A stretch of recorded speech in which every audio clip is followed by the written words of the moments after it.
Bonjour à tous. Je viens de faire une petite expérience là qui était tout à fait sympathique. J'ai proposé une image que voici. Voilà.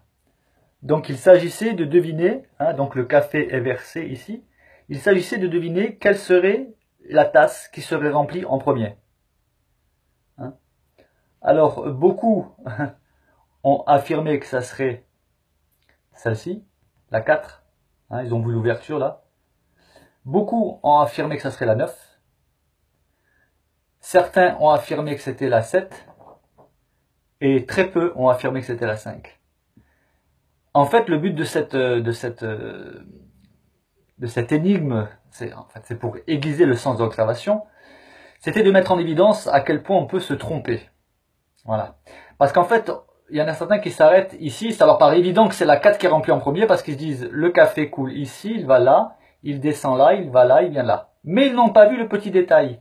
C'est que, vous voyez, ici, là, c'est bouché. Le café ne pourra pas venir ici dans la 4. Alors d'autres ont dit la 9, ça leur apparaît logique, ils ont dit la 4 c'est bouché, certains ont vu que c'était bouché, ils ont dit ah ça va là, la 9, et hop, voilà. Mais ils n'ont pas vu que ici c'est bouché. Là c'est bouché le 9.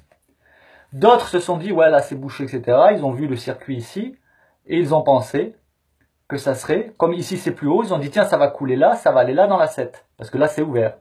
Mais ils n'ont pas vu le tout petit trait ici qui montre que c'est bouché. Et en fait la seule tasse qui peut être remplie, c'est la 5. Voilà, donc c'est vraiment intéressant parce que nous avons exactement le même genre de problème avec la Bible.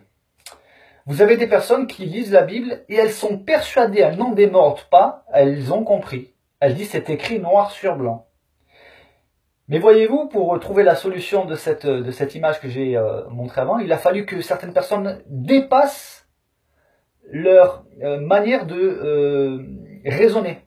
Il a fallu qu'elles aiguisent leur sens de l'observation. Il a fallu qu'elles aillent plus loin que les évidences, parce que souvent, en ce qui concerne les évidences, il n'y a d'évidence que le nom finalement. Ce qui peut nous apparaître évident ne l'est pas autant que ça, si on prend le temps, si on prend la peine d'aller plus loin que ce qui nous paraît évident. Et vous avez des personnes qui n'en démordent pas. J'ai même eu des personnes, je leur ai donné la solution, j'ai entouré eux, et ils continuent à dire que c'était la 4. Et vous avez la même chose quand on parle de certains textes bibliques. Vous avez des personnes qui disent non, c'est comme ça. Alors on a beau leur expliquer, ils restent coincés dans leur logique à eux. Ils leur disent c'est évident. Pour eux c'est évident, voilà, c'était ça. Et même certains en leur ayant dit voilà, regarde bien, là la solution elle est là, eh bien ils ne voyaient pas.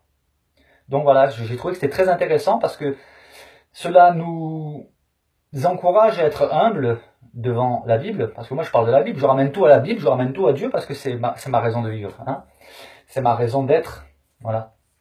Et la Bible est pour moi le livre le plus fantastique, le plus merveilleux qui soit. C'est clair que c'est pas un livre, c'est pas du Picsou, voilà. C'est un livre dont le message central est simple à comprendre, mais pour ceux qui veulent étudier, il faut avoir le goût de l'enquête, le goût de l'observation, le goût de l'investigation. Si vous n'avez pas ça, vous resterez sur vos positions en disant c'est la 4.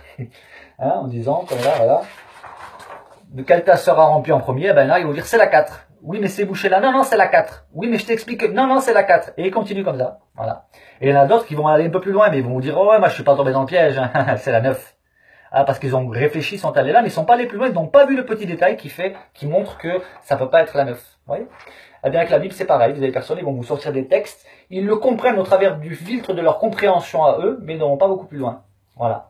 Donc je ne vais pas faire plus long, parce que je sais que les vidéos trop longues, les gens ne regardent pas, c'est une vidéo courte. Le message central de cette vidéo, c'est attention, allez plus loin que les évidences, apprenez à observer et menez des investigations. Voilà. Alors si pour une simple image avec 4 tasses de café, j'ai eu un nombre incroyable de réponses différentes, dont très peu ont trouvé la solution finalement, alors imaginez pour un livre comme la Bible.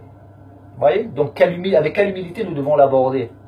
Et ce qui des fois peut apparaître évident, ne l'est pas autant que ça. Alors certains diront oui, mais on ne peut pas comparer, la Bible a une image. Oui, mais justement, ça, pour interpréter correctement la Bible, pour la comprendre correctement, ça demande davantage, énormément plus de concentration, d'observation et d'investigation que cette simple énigme pour trouver dans quelle tasse de café le café peut arriver. Donc vous voyez, c'est vraiment important. Donc effectivement, si pour une simple tasse de café, il y en a qui ont eu des avis totalement divergents, alors que en fait c'est simple, il suffisait simplement de bien regarder, alors imaginez avec un livre comme la Bible. Voilà. Ce sera tout pour aujourd'hui. Que Dieu vous bénisse. Au plaisir. Ah, pour terminer, je remonte pour ceux qui sont arrivés, qui n'ont peut-être pas vu, je remontre une dernière fois l'image. Voilà. Dans quelle tasse de café le café arrivera en premier? Et en fait, il n'y a que la seule réponse valable, c'est la tasse numéro 5, puisque toutes les autres issues sont bouchées. Voilà, je rappelle, ici, c'est bouché, donc la 4 ne peut pas être remplie. La 9 ne peut pas être remplie parce que c'est bouché ici. Et la 7 ne peut pas être remplie parce que c'est bouché là. Vous voyez? Donc la seule qui n'est pas bouchée, c'est la numéro 5. Voilà, c'était la conclusion pour ceux qui sont venus rejoindre la vidéo, qui avait déjà commencé depuis un moment. Voilà, au plaisir.